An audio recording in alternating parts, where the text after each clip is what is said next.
Klappern gehört in Linz zum Handwerk. Alle machen mit und laufen an den Kartagen lärmend durch die engen Gassen. Kurz vorm Start. Hunderte Teilnehmer stellen sich auf und machen sich warm. Klappern, ein jahrhundertealter Brauch.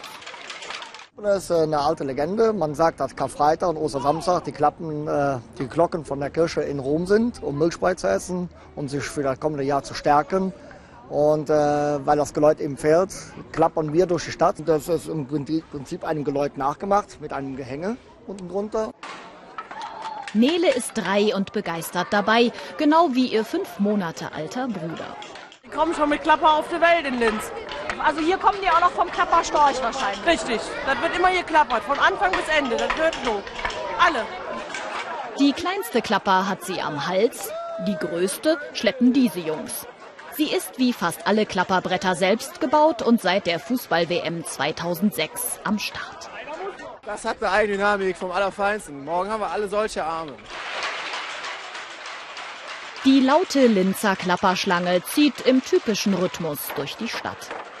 Etwa 3,5 Kilometer lang ist die Strecke.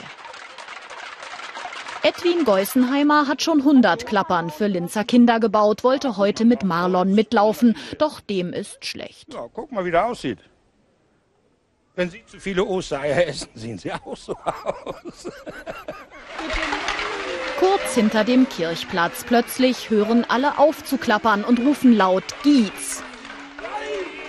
Denn hier lebte früher eine geizige Familie, an die und ihre Knauserigkeit erinnern die Klapperjungs so bis heute.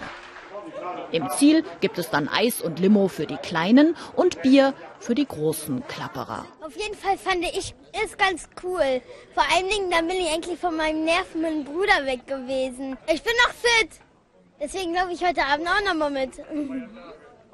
Ich bin ein bisschen K.O. Wie ist das mit den Muskeln oder dem Kater jetzt?